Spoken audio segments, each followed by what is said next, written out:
ஆண்டவரும் இரட்சகருமான இயேசு கிறிஸ்துவின்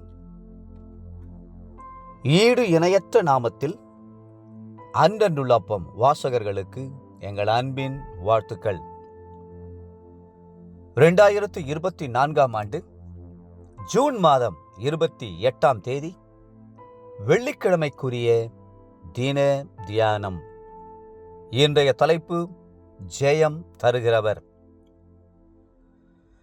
இருக்கிறவராகவே இருக்கிறேன் என்று மோசேயுடனே சொல்லி, இருக்கிறேன் என்பவர் என்னை உங்களிடத்துக்கு அனுப்பினார் என்று இஸ்ரவேல் புத்திரரோடே சொல்வாயாக.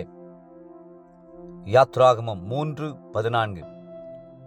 430 வருடங்கள் எகிப்து தேசத்திலே அடிமைகளாக இருந்த இஸ்ரவேலரின் கைகளிலே எந்த போர் ஆயுதமும் இல்லை.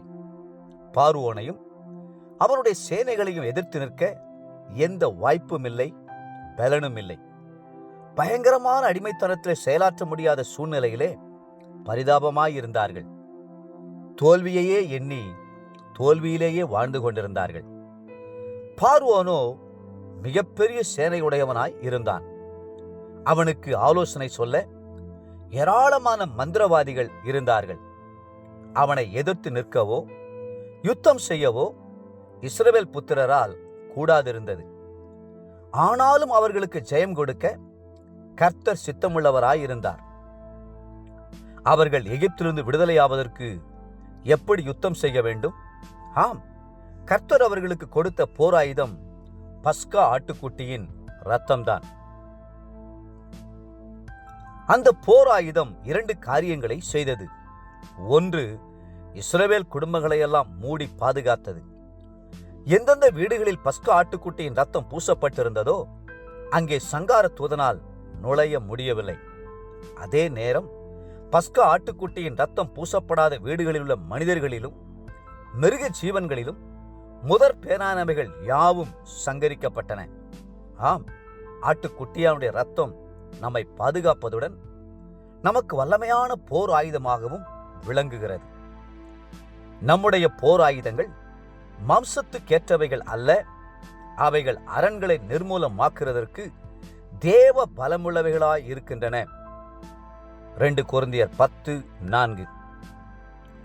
வேதம் சொல்கிறது, வெளிப்படுத்தின விசேஷம் 12:11, மரணம் நேரிடுகிறதா இருந்தாலும் அதற்கு தப்பும்படி தங்கள் ஜீவனையும் பாராமல் ஆட்டுக்குட்டியின் இரத்தத்தினாலும் தங்கள் சாட்சியின் வசனத்தினாலும் அவனை ஜெயித்தார்கள்.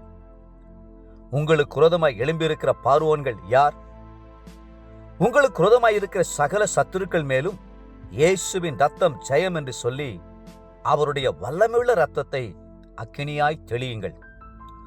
அப்போது எல்லா கட்டுகளும் முறிந்து போகும், எல்லா எதிர்ப்புகளும் மறைந்து போகும்.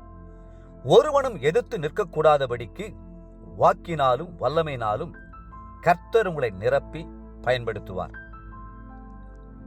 ஆட்டுக்குட்டியின் இரத்தத்தால் எகிப்தின் அடிமைத்தனத்திலிருந்து இஸ்ரவேல் ஜனங்கள் விடுதலையானது மட்டுமல்லாமல் அவர்கள் எகிப்தியர்களை கொள்ளையிட்டு பொன் உடைமையோடும் வெள்ளி உடைமையோடும் கூட சந்தோஷமாய் புறப்பட்டார்கள்.